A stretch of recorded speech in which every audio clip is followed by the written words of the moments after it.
rasgo, digamos, visible de la poesía de Jesús Aguado, que se recoge casi enteramente en este libro, en El Fugitivo, Poesía Reunida, es su variedad, una variedad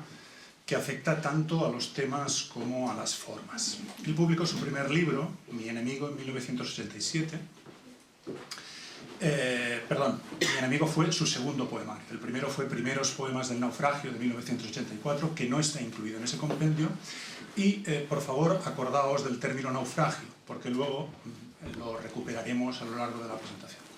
Decía que desde Mi enemigo, ese segundo poemario, hasta Verbos, de 2009, el último, Jesús apenas ha dejado metros, rimas, estrofas, registros, estilos o asuntos por tocar.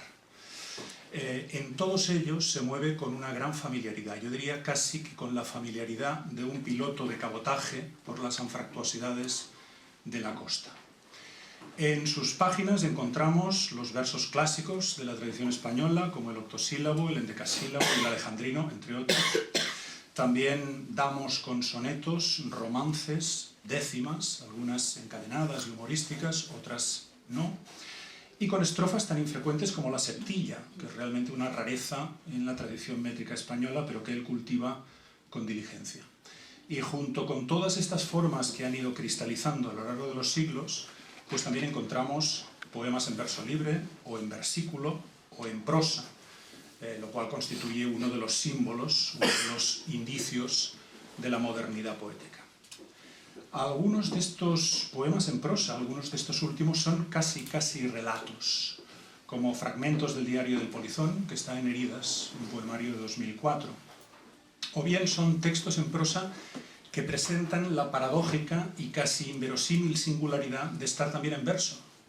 como el quinto de la primera parte de Lo que dices de mí, otro libro de 2002. El poema extenso de relumbres épicos, o incluso el libro unitario, como el que da título al volumen, El Fugitivo, conviven con el minimalismo de Heridas y con el haiku, que está presente en algunos haikus o no, desde la nada, de 2007, un género oriental con el que Jesús está familiarizado tanto por su conocimiento de la literatura universal como por sus años de residencia en la India, pero en el que inserta, en el haiku, inserta en una especie de bucle dialógico o de influencia inversa las tradiciones occidentales, como una composición antes ulipiana que japonesa, en la que enumera hasta 7 pentasílabos finales posibles para que sea el lector el que elija cómo quiere que acabe ese poema. Es un hecho muy importante porque, bueno, muy importante, a mí me parece muy interesante por lo menos, que se invierta, como he señalado, la influencia. Es decir, que en un haiku, que es un poema estrófico, como todos sabéis, muy breve, que ya tiene peso en la tradición hispánica, pero que no deja de ser un tipo de poema importado de una tradición y de una cosmogonía muy alejada de la nuestra, en principio, no deja de ser interesante, decía, que en ese tipo de composición, arraigada en unos fundamentos distantes y en unos fundamentos no siempre fáciles de comprender, un poeta actual sea capaz de insertar, de incardinar elementos que lo subvierten o por lo menos que lo zarandean. Intensificando este ejercicio, no de brevedad, sino de condensación, Jesús Aguado también ha practicado el monóstico, es decir, el poema de un solo verso, como por ejemplo en Verbos, donde dice, y he elegido uno al azar, bienvenido tu no. Hay quien dice que el poema de un solo verso no existe, porque todo poema se define por su convivencia entre versos. Es decir, si hay solo un verso, no hay ningún contexto con el que ese verso pueda dialogar y por lo tanto el poema no se produce. Esta es una discusión interesante, creo yo, o que puede serlo, aunque muchas veces se utiliza el recurso de jugar con el título. No hay otros versos, pero sí hay un título, con el que ese monóstico establece un diálogo más o menos explícito que crea el volumen del poema. Por otra parte, Jesús es muy ducho en el poema, como decía antes, extenso, es muy capaz de sostener ese desarrollo rítmico, sostenido, intenso, extenso, y a la vez, o incluso torrencial, pero a la vez sabe muy bien que, como decía por ejemplo Augusto Monterroso y también Borges, se pueden hacer composiciones muy apretadas en las que lo fundamental, también como he señalado, no es que sean cortas, sino que sean extraordinariamente significativas. Y en ese juego entre ambos polos, entre la largura, pero que no impide la intensidad, y la condensación, pero que no impide tampoco la brevedad, se mueve en buena medida su poesía. Por otra parte, Jesús ha escrito poesía amorosa, filosófica, infantil, satírica, metafísica, metapoética, social y hasta apócrifa. Y seguramente se me olvide alguna. Sin embargo, esta ductilidad, que a mí me parece casi inexhaustible, y esta pluralidad de registros que él evidentemente demuestra dominar, no se manifiestan en compartimentos estancos, sino que se entremezclan, como creo que todo debe entremezclarse en poesía, con promiscuidad. Jesús es alegremente promiscuo en lo lírico y eso a mí como lector me hace feliz. El poeta no encuentra obstáculo en saltar de una dicción figurativa a una dicción simbolista, en que cohabiten los chispazos oníricos y el feísmo urbano, en cohonestar lo coloquial y lo ultraterreno. Por ejemplo, en poemas hondamente meditativos, como Las Metamorfosis de Ovidio, se titula así el poema Las Metamorfosis de Ovidio, que es una larga reflexión carente de signos de puntuación, irrumpen cuñas vulgares,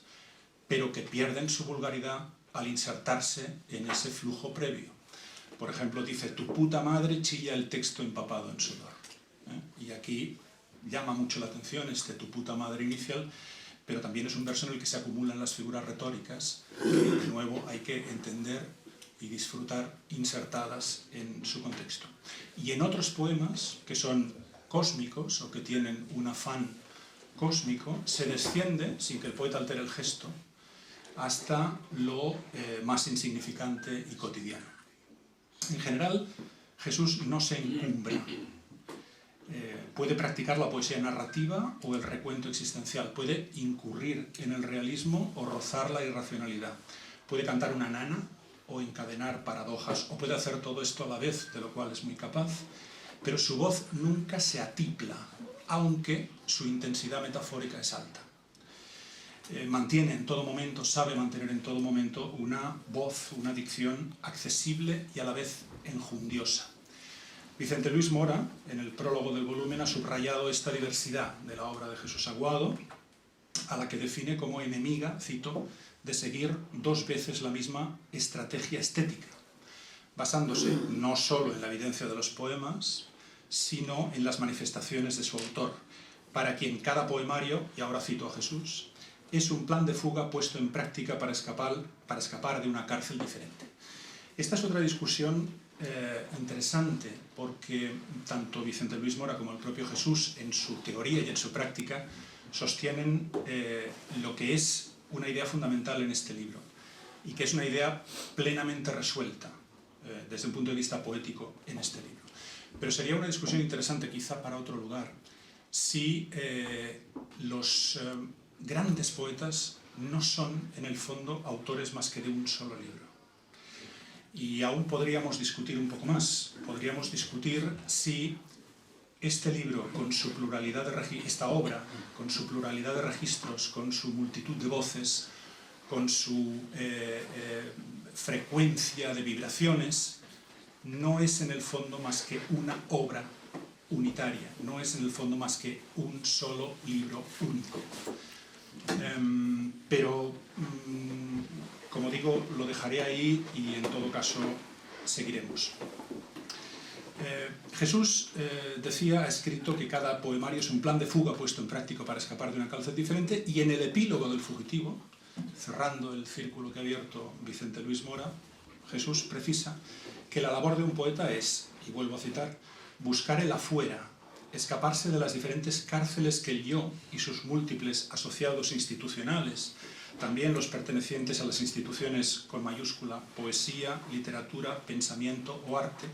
alza para controlarle a uno y que se solidifica en forma de libro o poética o pertenencia a uno u otro de los cánones. El fugitivo de este libro, por fin llegamos a la por otra parte evidente conclusión es el propio autor,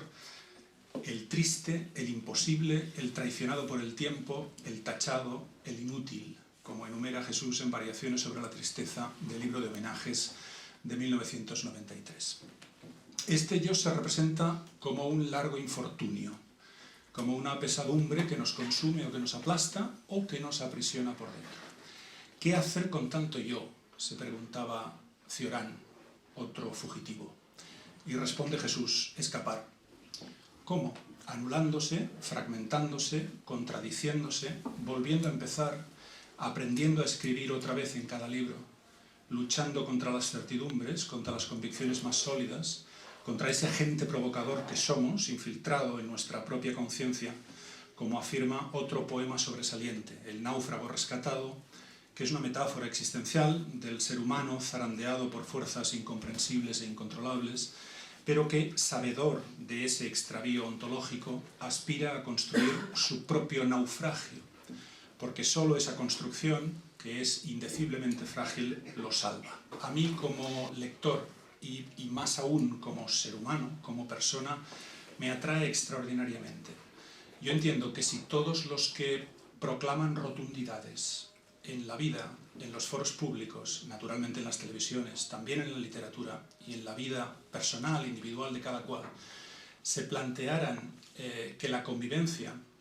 y sin el con, que la vivencia realmente exige un aplacamiento del yo, una denegación del yo, un sometimiento del yo, lo cual es por otra parte el principio de la educación, o por lo menos el principio de la cortesía, quizá esa convivencia, esa vivencia de la que hablábamos antes, fuera mucho más factible y mucho más amable. El fugitivo promueve, en este sentido, la alteración, la subversión, la incomodidad, la imprevisibilidad y el tránsito. Algo líquido e inasible que condice con el yo de Jesús Aguado, con ese yo en constante metamorfosis, reacio a someterse a la muerte cotidiana que supone alcanzar una definición, aunque esa definición sea Jesús Aguado. El yo gira en estos poemas o serpentea en esa infinita rueda del mundo y de la vida, y fluido como el cosmos, desemboca en el cosmos. El uno encuentra su negación más fecunda en devenir otro o en devenir todo. Los poemas del fugitivo abundan en transformaciones. Algunas son explícitas, por ejemplo, en sendas composiciones el yo lírico encarna en Ovidio, encarna en Rilke o encarna en un mendigo, de nuevo practicando este salto ágil, casi imperceptible,